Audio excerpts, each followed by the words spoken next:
Hi all welcome to NITI சுவை விருந்து and happy Vinayagar Chaturthi to all. இன்னைக்கு விநாயகரோட பர்த்டேல கொஞ்சம் ஸ்பெஷலான ஒரு இனிப்பு கொலக்கட்டை, அதுவும் அவருக்கு பிடிச்ச கொலக்கட்டை எப்படி பண்ணுறதுன்னு பார்த்துலாமா?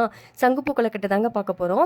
இது ரொம்ப ஹெல்த் பெனிஃபிட்ஸ் நிறையவே இருக்குது. இது குழந்தைங்கலேருந்து பெரியவங்க வரைக்கும் ரொம்பவே விரும்பி சாப்பிடுவாங்க, ஏன்னா அதோட கலருக்காகவே. இது எப்படி செய்கிறது நம்ம குயிக்காக ஒரு வீடியோ பார்த்துடலாமா? அதுக்கு ஃபர்ஸ்ட் சங்குப்பூவை நான் தண்ணியில் நல்லா கொதிக்க வைக்கிறேன்.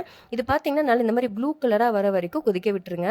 வந்ததையுமே இதை ஆஃப் பண்ணி நம்ம எடுத்து வச்சிடலாம். அடுத்தது நான் மாவு நான் ப்ரிப்பேர் பண்ண போகிறேன். 1 கப் அரிசி மாவு எடுத்துக்கோங்க. அதுக்கப்புறமா உப்பு சேர்த்துக்கோங்க. உப்பு தேவையான அளவு ஆட் பண்ணிக்கோங்க. அடுத்தது நான் 1லேருந்து 2 டேபிள் ஸ்பூன் நெய் ஆட் பண்ணிக்கிறேன். நீங்கள் நெய் சேர்த்துற அளவுக்கு தான் மாவு அந்த சாஃப்ட்னஸ் கொடுக்கும், கையில் ஒட்டாமல் வரும். அடுத்தது நம்ம சங்குப்பூ கொதிக்க வச்ச தண்ணி இருக்கு இல்லைங்களா, அது கொஞ்சம் கொஞ்சமாக ஆட் பண்ணுங்கள்.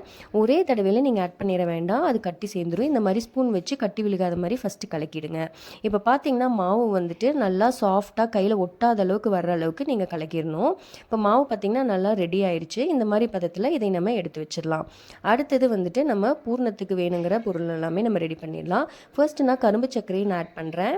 கரும்பு சர்க்கரை இல்லாமல் நீங்கள் வெல்லம் கூட யூஸ் பண்ணிக்கலாம். நான் துருவி வச்சு தேங்காயும் ஆட் பண்ணிக்கிறேன். இது ஒரு 2-3 நிமிஷம் நல்லா ஃப்ரை ஆகட்டும். அந்த தண்ணி எல்லாம் ட்ரை ஆகிற வரைக்கும் இது ஃப்ரை பண்ணி விட்டுருங்க. பூர்ணம் ரெடி ஆயிடுச்சு.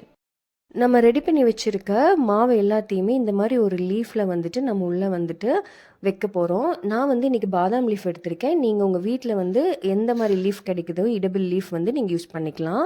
இந்த மாதிரி மாவு நல்லா உள்ளே வச்சுட்டு கொஞ்சம் கேப் நிறையாவே இருக்க மாதிரி பண்ணிக்கோங்க. அடுத்தது நம்ம ரெடி பண்ணி வச்சுருக்க பூர்ணத்தை உள்ளே வச்சிடலாம். கொஞ்சம் நீங்கள் ஸ்டஃபிங் பண்ணுறப்போ பூர்ணத்தை நிறையாவே வச்சுருங்க. அப்போ தான் உங்களுக்கு அந்த டேஸ்ட் நல்லா கொடுக்கும். நான் கீழே கொஞ்சம் மாவை கேப் இல்லாமல் நல்லா இந்த மாதிரி வச்சிடுறேன். நான் இன்றைக்கி பாதாம் லீஃப் யூஸ் பண்ணியிருக்கேன். நீங்கள் உங்கள் வீட்டில் எந்த லீஃப் இடபிள் லீஃப் கிடைக்குதோ அதை கூட நீங்கள் யூஸ் பண்ணிக்கலாம். இதோட ஹெல்த் பெனிஃபிட்ஸுமே கூட சேர்ந்து வருங்க. நான் இன்றைக்கி சங்குப்பூ ஆட் பண்ணியிருக்கேன். இந்த சங்குப்பூவில் பார்த்தீங்கன்னா நிறைய ஹெல்த் பெனிஃபிட்ஸ் இருக்குது. இது ப்ளஸ் குழந்தைங்களுக்கு ரொம்பவே பிடிச்சி சாப்பிட்றாங்க, ஏன்னா கலரும் டிஃப்ரெண்ட்டாக இருக்குது இல்லையா? ஸோ இந்த மாதிரி நீங்கள் பண்ணுறப்போ எந்த ஒரு பயமுமே கிடையாது. பாதாம் லீஃபும் ரொம்ப ஹெல்தி தான். ஸோ நீங்கள் பயப்படாமல் இது குழந்தைங்களுக்கு செஞ்சு கொடுக்கலாம். இந்த மாதிரி இருக்க மாவு எல்லாத்தையுமே நம்ம ஸ்டஃப் பண்ணி நம்ம ரெடி பண்ணி வச்சிடலாம். இந்த மாதிரி ஓரங்கள் எல்லாமே கேப் இல்லாமல் நல்லா ஃபில் பண்ணிக்கோங்க. அப்போ தான் ஷேப் நல்லா வரும், பூர்ணமும் வெளியில் வராது. நான் இன்றைக்கி பாதாம் லீஃப் யூஸ் பண்ணியிருக்கேன். நீங்கள் வேணும்னா பனானா லீஃபோ இல்லை பலாப்பழ லீஃபோ வீட்டுக்கிட்ட எந்த லீஃப் கிடைக்குதோ அதை நீங்கள் யூஸ் பண்ணிக்கோங்க. கூடவே ஃப்ளார் ஷேப்பும் பண்ணியிருக்கேங்க. நீங்கள் எந்த ஷேப் வேணாலும் நீங்கள் அது பண்ணிக்கலாம். இப்போ அடுத்தது நம்ம ரெடி பண்ணி வச்சுருக்க கொலக்கட்டை எல்லாத்தையுமே நம்ம வேக வச்சு எடுத்துடலாம். 5 to 10 minutes. 5 to 10 minutes நம்ம ஸ்டீம் பண்ணி இப்போ பார்த்தீங்கன்னா நல்லா வெந்திருக்கு. கலருமே பார்த்தீங்கன்னா சூப்பராக இருக்குது, சாஃப்டாகவும் இருந்துச்சு. இந்த லீவ்ஸ் எல்லாமே இப்போ நம்ம ரிமூவ் பண்ணிடலாம். சங்குப்பூவில் பார்த்தீங்கன்னா ரொம்பவே ஹெல்த் பெனிஃபிட்ஸ் இருக்குங்க. இது நீங்கள் குழந்தைங்களுக்கும் கொடுக்கலாம், பெரியவங்களுக்குமே கொடுக்கலாம். டெய்லி டீ மாதிரி கூட வச்சு நீங்கள் கொடுக்கலாம். இது நீங்கள் குடிக்கிறப்போ பிளட் ப்ரெஷர் கம்மியாகும், ஸ்கின்னுக்கு ரொம்ப நல்லது.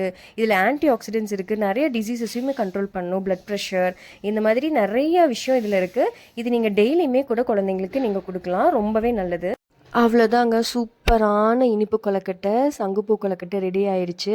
இந்த வாட்டி நீங்கள் இந்த மாதிரி செஞ்சு விநாயகர் சதுர்த்தியை கொண்டாடி பாருங்கள். ரொம்பவும் சாஃப்டாகவும் இருக்கும், ரொம்ப டேஸ்டியாகவும் இருக்கும். இந்த வீடியோ பிடிச்சிருந்தா லைக் பண்ணுங்கள், கமெண்ட் பண்ணுங்கள், சப்ஸ்கிரைப் டு நித்தி சுவை விருந்து. தேங்க்ஸ் ஃபார் வாட்சிங் அவர் வீடியோ.